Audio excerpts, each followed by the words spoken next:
Welcome back to our channel bio classes once again. आज हम एक शुरू कर रहे हैं topic, the last topic of ecology, that is environmental issues. Environmental issues ये एक अपने आप में बहुत बड़ा टॉपिक है और ये बहुत इम्पॉर्टेंट टॉपिक भी है आज के समय में। इसको इस तरह से समझा जा सकता है, जैसे शुरू में जब पॉपुलेशन बहुत ज़्यादा नहीं थी, वर्ल्ड की पॉपुलेशन ज़्यादा क्यों नहीं थी? क्योंकि जो बीमारियां होती थी उसके बहुत इलाज नहीं होते थे, मॉर्टैलिटी रेट ज़्यादा होती थी, नैटेलिटी रेट भी ज़्यादा होती थी और मॉर्टैलिटी रेट भी ज़्यादा होती थी, जिससे पॉपुलेशन कंट्रोल रहती थी। लेकिन with the advancement of medicine science ये पॉपुलेशन धीमे धीमे बढ़ती गई, लोगों की मॉर्टैलिटी रेट, पॉपुलेशन की मॉर्टैलिटी रेट कम होती गई और पॉपुलेशन बढ़ती गई। उसके बाद इंडस्ट्रियलाइजेशन से और बाकी चीज़ों से ऑटोमोबाइल्स आ गए, बहुत सारे गाड़ियाँ आ गई, जिसकी वजह से बहुत पॉल्यूशन हो गया। तो शुरू में लोग इसके बारे में नहीं सोचते थे, एनवायरनमेंट पॉल्यूशन इसके बारे में नहीं सोचा जाता था। लेकिन जैसे जैसे पॉपुलेशन बढ़ने लगी तो ये प्रॉब्लम बहुत लोगों के दिमाग में आई, कुछ बुद्धिजीवियों के दिमाग में आई कि ये एक बड़ी प्रॉब्लम बनती जा रही है, हमारे नेचर के लिए एक बहुत बड़ी प्रॉब्लम बनती जा रही है। तो इसके लिए बहुत सारे ऑर्गेनाइजेशंस बने, बहुत सारे एक्ट्स बने। तो इसके बारे में यही हमको एनवायरमेंटल इश्यूज़ के बारे में पढ़ना है, इस चैप्टर में आपको यही पढ़ना है। सबसे पहला पॉल्यूशन। पॉल्यूशन क्या है? पॉल्यूशन कोई भी चेंज जो नॉर्मल से डिफ्लेक्टेड हो, दैट इज़ पॉल्यूशन। ये चेंज फिजिकल भी हो सकता है, केमिकल भी हो सकता है या बायोलॉजिकल भी हो सकता है। और इसकी वजह से चेंजेस कहाँ हो सकते हैं? एयर में पॉल्यूशन हो सकता है, वाटर में पॉल्यूशन हो सकता है या सॉइल में पॉल्यूशन हो सकता है। तो पॉल्यूशन को हम कैसे डिफाइन कर सकते हैं? Any undesirable change in characteristic of air, water और soil. This change could be either physical, chemical or biological. Pollutants क्या होते हैं? जो पॉल्यूशन कॉज करते हैं, वो एजेंट्स जो पॉल्यूशन कॉज करते हैं उनको हम पॉल्यूटेंट्स कहते हैं। एनवायरमेंटल प्रोटेक्शन एक्ट ये बनाया गया 1986 में।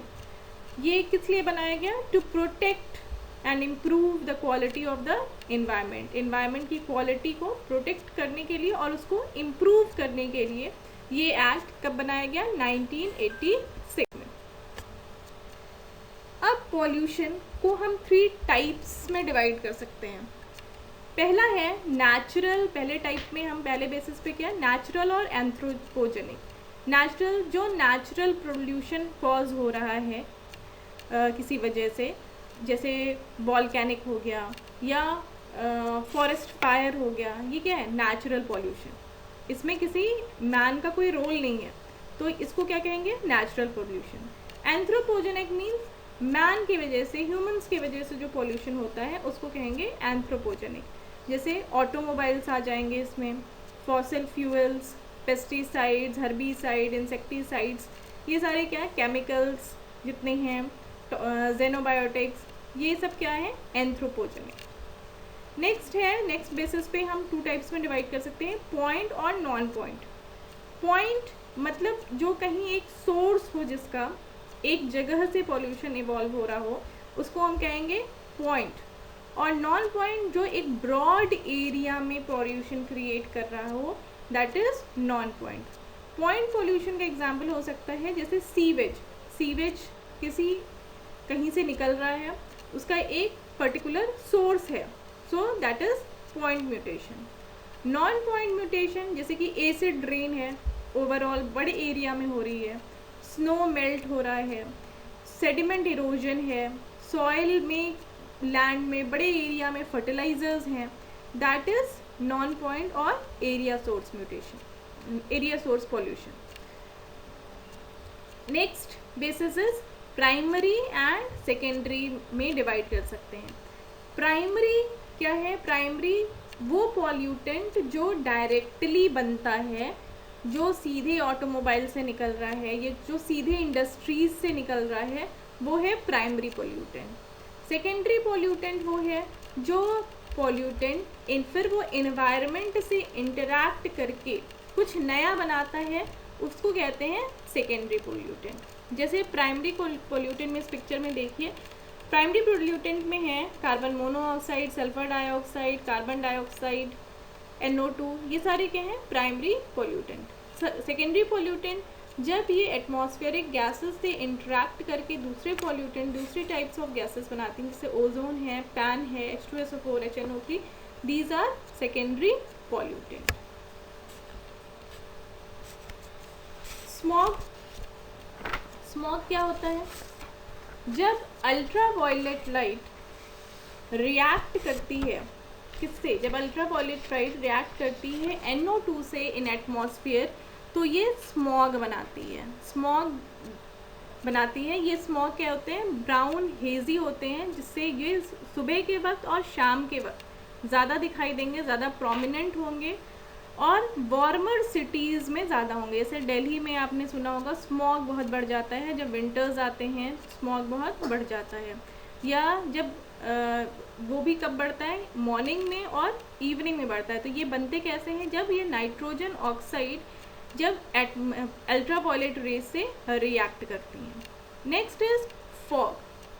फॉग जो है वो ऑटोमोबाइल से जो नाइट्रोजन ऑक्साइड निकलती है, वो एटमॉस्फेरिक वाटर से जब रिएक्ट करती है तो ये बनाती है नाइट्रिक एसिड, और सनलाइट से रिएक्ट करके ये सिंगुलर ऑक्सीजन O2 में से O को रिलीज कर देती है। ये O रिलीज हो गया, सनलाइट से रिएक्ट करके क्या रिलीज किया? O एटम रिलीज किया। अब ये O एटम जो एटमॉस्फेयर में ऑक्सीजन प्रेजेंट है, O2 प्रेजेंट है, उससे रिएक्ट करके ये क्या बना लेता है? ओजोन। ओजोन जो है, अब ओजोन तो आप सोचते होंगे कि ओजोन की परत पतली हो रही है, ओजोन बहुत सेफ है, लेकिन ओजोन को दो टाइप्स में कैरेक्टराइज किया जा सकता है। जो ओजोन स्ट्रेटोस्फीयर में प्रेजेंट है, that is covering, which is covering the atmosphere, which is covering the earth atmosphere, that is good ozone. उसको हम गुड ओजोन कह सकते हैं, क्योंकि वो UV रे से प्रोटेक्ट कर रही है। एक होती है ग्राउंड लेवल ओजोन, जैसे कि फॉग में बन रही है ग्राउंड लेवल ओजोन। ये क्या होती है? That is highly reactive secondary pollutant. ये एक सेकेंडरी पॉल्यूटेंट है। फिर है पेरोक्सी एसाइल नाइट्रेट। ये कई बार पूछा जाता है, पेरोक्सी एसाइल नाइट्रेट। इसको नॉर्मली हम पैन के नाम से ज़्यादा यूज़ करते हैं बुक्स में। ये कैसे प्रोड्यूस होता है? जब volatile organic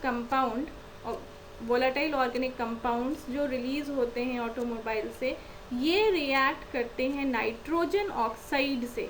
volatile organic compound जब ये नाइट्रोजन ऑक्साइड से रिएक्ट करते हैं तो ये बनाते हैं पेरोक्सी एसाइल नाइट्रेट। ओके, तो ये थे सेकेंडरी पॉल्यूटेंट्स। एयर पोल्यूशन के कॉजेज़ क्या क्या हैं, ये आपको पहले से भी पता होगा।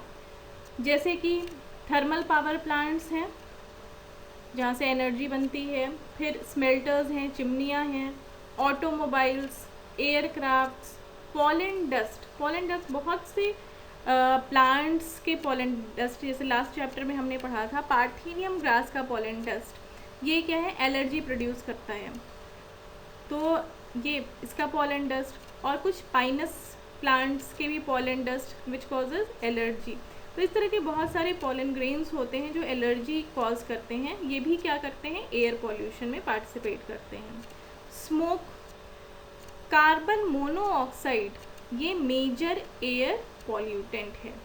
Carbon monoxide major air pollutant क्यों है? क्योंकि कार्बन मोनोऑक्साइड अगर एटमॉस्फेयर में प्रेजेंट होगा, इन्वायरमेंट में प्रेजेंट होगा, तो जब हम रेस्पिरेशन करेंगे तो ये हमारे सांस के साथ अंदर जाएगा।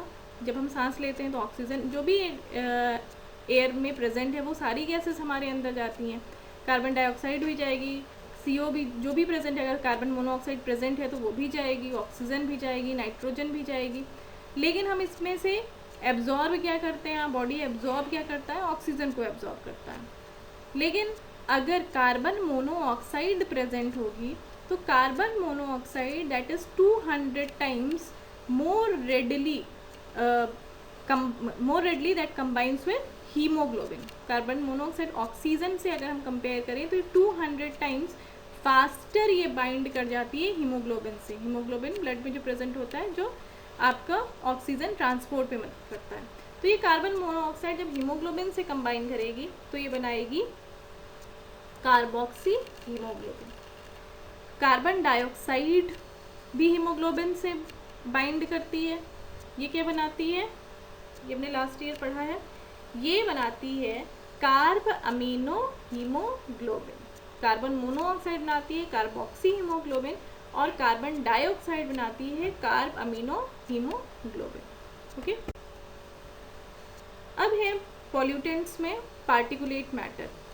पार्टिकुलेट मैटर को हम साइज के बेसिस पे 2 टाइप्स में डिवाइड कर सकते हैं, settleable and PSM, particulate suspended matter.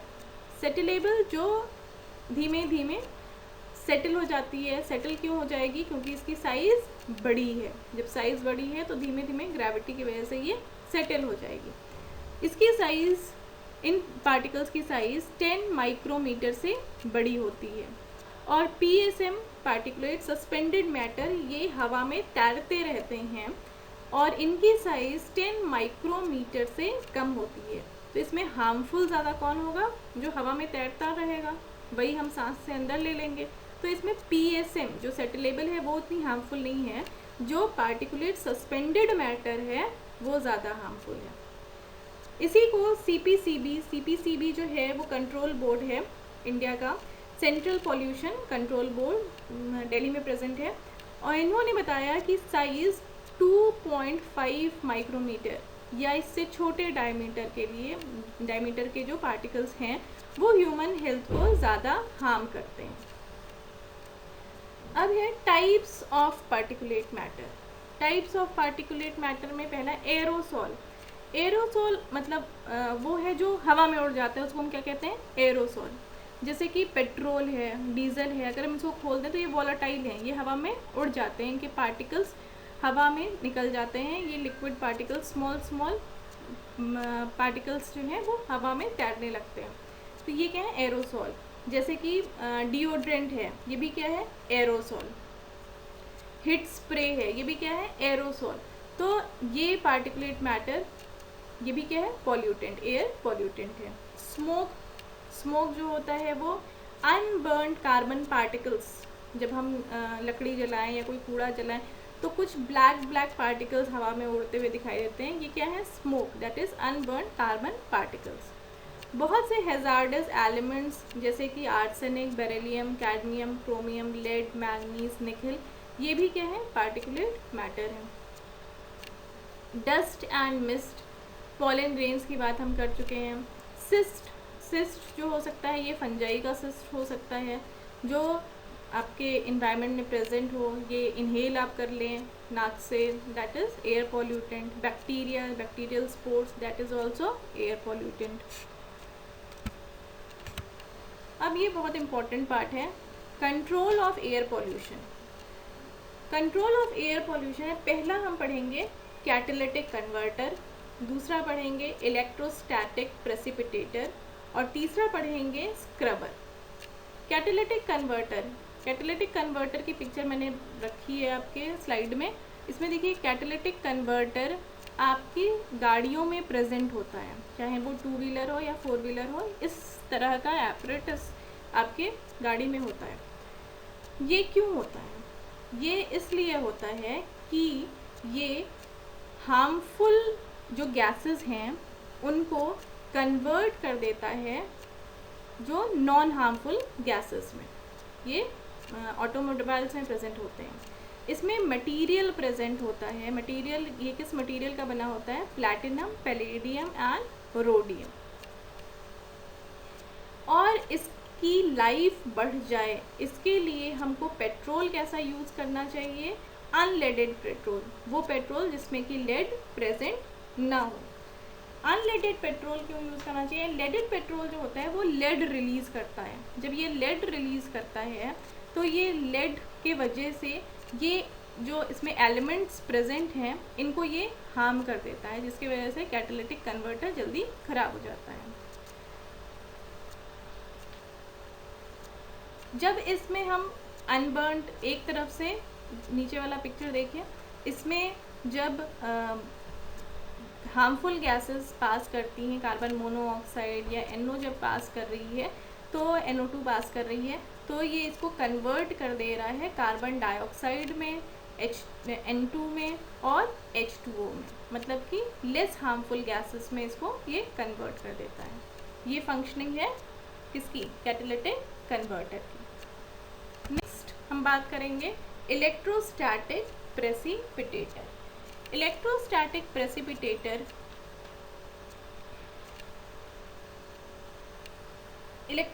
Precipitator use करते हैं हम थर्मल पावर प्लांट्स में।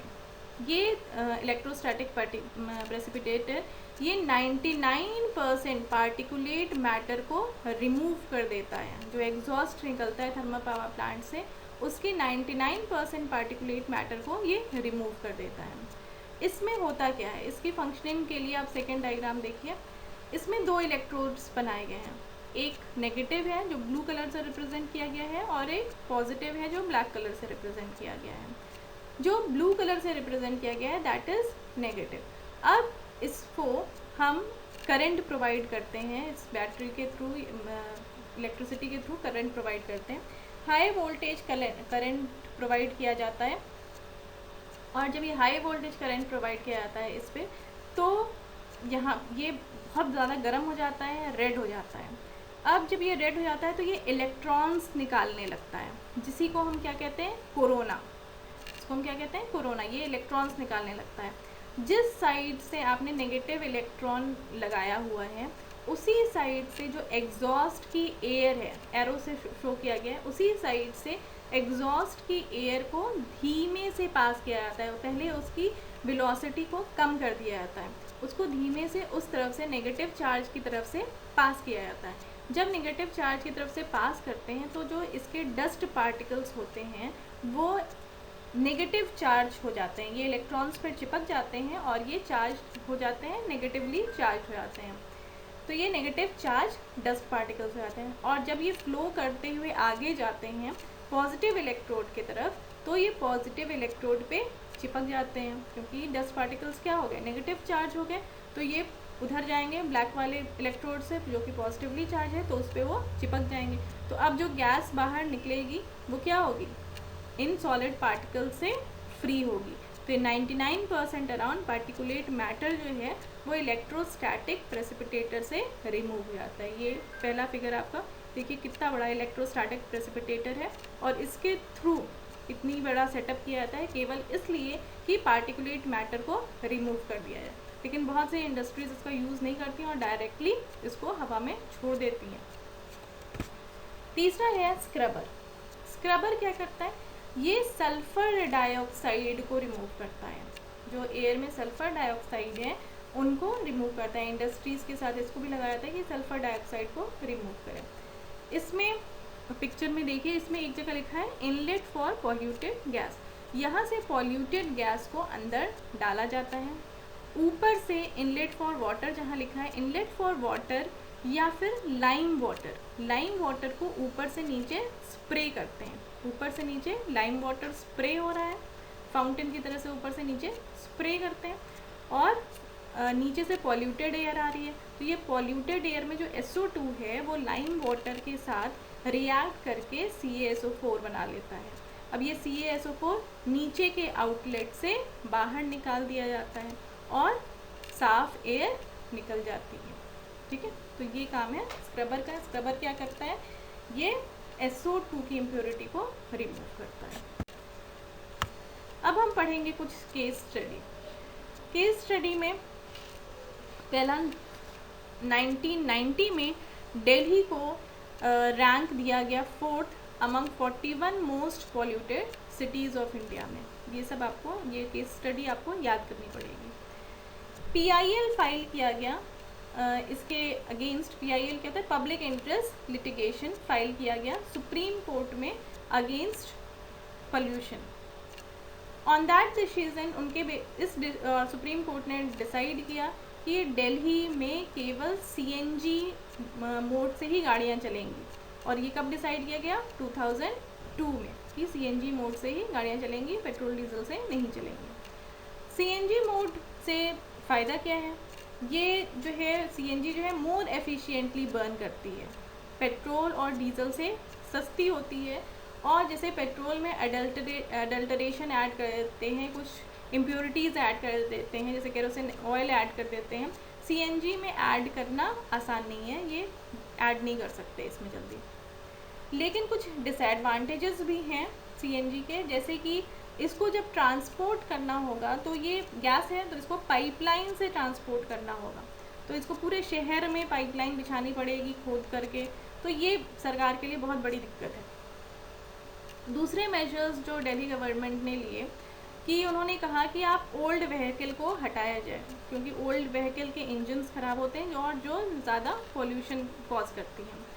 अनलेडेड पेट्रोल का यूज़ किया जाए, क्योंकि अनलेडेड जो लेडेड पेट्रोल होते हैं वो एयर में लेड एमिट करते हैं, और ये लेड जो होता है ये बहुत ज़्यादा हार्मफुल होता है प्लांट्स और एनिमल्स के लिए। Use of low sulphur content जो पेट्रोल और डीजल है उसका सल्फ़र कंटेंट बहुत कम होना चाहिए। गाड़ियों में कैटालिटिक कन्वर्टर होना चाहिए, और बहुत ही स्ट्रिक्ट लॉज बनाए गए पॉल्यूशन को कंट्रोल करने के लिए, जैसे कि अब बहुत ज़्यादा आप देखते होंगे कि चालान कट जाता है, बहुत सारे पेपर्स होने चाहिए, नहीं तो चालान कट जाता है। तो पॉल्यूशन सर्टिफिकेट भी एक बनता है, अगर वो आपके पास नहीं है, आपकी गाड़ी का नहीं है, तो इसके अगेंस्ट भी एक्ट है, आपका चालान कट जाएगा। अप्रैल 29, 1999 supreme court of India ruled that all vehicles in India have to meet Euro. Euro क्या है, euro permissible emission level for petrol diesel and vehicles. 1999 में सुप्रीम कोर्ट ने यूरो 1 लगाए। यूरो 1 के अनुसार कि जो भी एमिशन है पेट्रोल का, जो पेट्रोल और डीजल की क्वालिटी कैसी होनी चाहिए, इसके बेसिस पे ये एक्ट लगाया गया यूरो 1। यूरो 2 नॉर्म्स के अनुसार सल्फ़र को कंट्रोल करना है 350 ppm तक, और डीज़ल को कंट्रोल करना है 150, सल्फ़र को कंट्रोल करना है डीज़ल में 350 ppm तक और पेट्रोल में 150 ppm तक। और एरोमेटिक हाइड्रोकार्बन कितना होना चाहिए कंसनट्रेटेड फ्लूइल में, दैट शुड बी 42%, इससे ज़्यादा नहीं होना चाहिए। सल्फ़र डीज़ल में 350 ppm से ज़्यादा नहीं होना चाहिए, और पेट्रोल में सल्फ़र 150 ppm से ज़्यादा नहीं होना चाहिए। और गोल बनाया गया कि इसको हम पेट्रोल में 50 ppm तक लेते आएंगे, सल्फ़र को 50 ppm तक लेते आएंगे, और परसेंटेज में कितना रिड्यूस करना पड़ेगा, 35%। उसके बाद ईयर 2000 में यूरो 2 को मैंडेटरी बना दिया गया 11 NCR, इंडिया की 11 NCR सिटीज़ में। इसी यूरो 2 को 2005 में मैंडेटरी बनाया गया पूरी इंडिया में, कि पेट्रोल और डीजल की क्वालिटी कैसी होनी चाहिए। यूरो 3 को मैंडेटरी बनाया गया 2005 में इन 11 NCR सिटीज़ में, और यूरो 3 को मैंडेटरी बनाया गया 2010 में पूरे इंडिया में। यूरो 4 फिर आया, यूरो 4 को मैंडेटरी बनाया गया 2010 तक NCR सिटीज़ में। तो ये कुछ केस स्टडीज़ थी, कुछ नॉर्म्स जो बनाए गए कि किस तरह का पेट्रोल और डीजल की क्वालिटी को हम इम्प्रूव करें ईयर बाय ईयर, और जो ऑटोमोबाइल्स हैं उनको किस तरह से इम्प्रूव करें कि पॉल्यूशन रेट कम हो। नेक्स्ट है एसिड रेन। एसिड रेन क्या होता है, जब रेनफॉल का pH लेस देन 5.65 हो जाए due to presence of nitrogen and sulphur oxide की वजह से प्रेजेंट है अगर एयर में, तो नाइट्रोजन ऑक्साइड, सल्फर ऑक्साइड अगर प्रेजेंट होती है एयर में, तो जब बारिश होती है तो ये रिएक्ट करके क्या बनाती है, HNO3 बना लेती है और H2SO4 बना लेती है, नाइट्रिक एसिड सल्फ्यूरिक एसिड। जब ये नाइट्रिक एसिड सल्फ्यूरिक एसिड बनती है तो ये बारिश के साथ नीचे आती है। इस टाइम इसका pH कितना होता है, pH 5.65 से नीचे होता है। अगर 5.65 से नीचे है, अगर ज़्यादा अमाउंट में ये गैसेस हैं तो pH क्या हो जाएगा, एसिडिक हो जाएगा, इससे नीचे होगा। तो अगर इससे नीचे है तो इसी को हम क्या कहेंगे, acid rain. Acid rain term दिया गया था Robert Angus, ANGUS, Robert Angus ने एसिड रेन टर्म दिया था। ये करती क्या है, इफेक्ट क्या करती है, ये पेड़ पौधों को ज़्यादा डैमेज करती है क्योंकि ये बाहर है, इनको ज़्यादा डैमेज करती है। और एसेंशियल मिनरल्स की लीचिंग हो जाती है। जो रॉक्स पे जो मिनरल्स हैं, जब इसके पे एसिड होगी तो वो रिएक्ट होंगे, जब रिएक्ट करेगा, उससे रिएक्ट करेंगे तो बहुत से मिनरल्स जो होंगे वो पानी के साथ नीचे चले जाएंगे, तो ऊपर के लेवल में बहुत से मिनरल्स जो होंगे वो ख़त्म हो जाएंगे। Cause release of aluminium in soil surface, ये सॉइल सरफेस पे एल्युमिनियम को रिलीज़ कर देती है, जो कि फ़िशेज़ के लिए बहुत टॉक्सिक होती है, फ़िशेज़ मरने लगती हैं। फ़िशेज़ के लिए बहुत एल्युमिनियम बहुत ज़्यादा हो जाएगी तो फ़िशेज़ के लिए बहुत टॉक्सिक हो जाएगी। इसके अलावा ये अगर पत्थरों पे पड़ रही है, जैसे मार्बल्स पे पड़ रही है, स्लेट स्टोन पे पड़ रही है, तो ये उनको ख़राब कर देती है, उसको कोरोड कर देती है, खुरदुरा कर देती है, फिर और क्या पीला हो जाएगा वो। इसी को क्या कहते हैं, स्टोन लिप्रेसी। जैसे कि ताजमहल में हुआ है कि अब उसकी सफाई हो रही है, उसको हटाया जा रहा है, तो ये एसिड रेन की वजह से, क्योंकि उसके बगल में जो मथुरा है वहाँ पे बहुत सारी रिफाइनरीज हैं, जिसके वजह से हवा के साथ ये एसिड रेन, हवा के साथ जो ये गैसेस हैं ये आगरा पे आ गई, और वहाँ पे एसिड रेन की वजह से, क्योंकि ये वाइट है तो इस पर ज़्यादा ऑब्वियस है।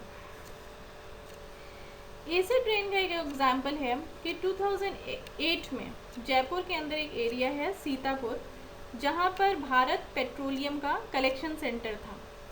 इस डिपो में किसी वजह से लीकेज हो गई और वहाँ पर आग लग गई, और धमाका इतना तेज़ हुआ कि 4-5 किलोमीटर तक सारे कांच टूट गए, और वहाँ आग बुझाने, इतना तेज़ धमाका हुआ था कि 5-6 दिन लग गया उसको आग बुझाने में। एयर में पॉल्यूशन हो गया, और इसका इफेक्ट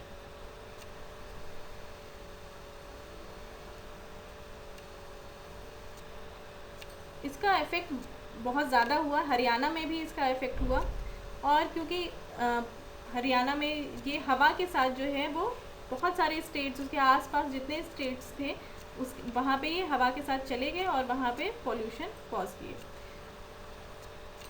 और जब ये हवा में ये पॉल्यूटेंट आ गए तो ये क्या किए, वाटर के साथ रिएक्ट करके इन्होंने एसिड रेन किया, और एसिड रेन की वजह से प्लांट में क्या होता है, प्लांट को ये इफ़ेक्ट करता ही है। प्लांट में ये इलेक्ट्रॉन ट्रांसपोर्ट चेन को इफ़ेक्ट करता है, और पत्थरों को इफ़ेक्ट करता है, जैसे कि उसको खुरदुरा कर देता है, पीला कर देता है। इसी को क्या कहते हैं, स्टोन लिप्रेसी। ठीक है, ये था एसिड रेन। नेक्स्ट वीडियो में अब हम देखेंगे वाटर पॉल्यूशन के बारे में। वाटर पॉल्यूशन हमारे लिए बहुत नुकसानदायक है, क्योंकि 97% ऑफ द बॉडी जो है वो वाटर की ही बनी हुई है हमारी। तो अगर वाटर में पॉल्यूशन है तो that is also very harmful for us and for the whole planet. Okay, ठीक है, चलिए, thank you for watching. Channel को सब्सक्राइब कीजिए, लाइक कीजिए, शेयर कीजिए। फिर मिलेंगे कल नेक्स्ट टॉपिक पे, वाटर पॉल्यूशन से।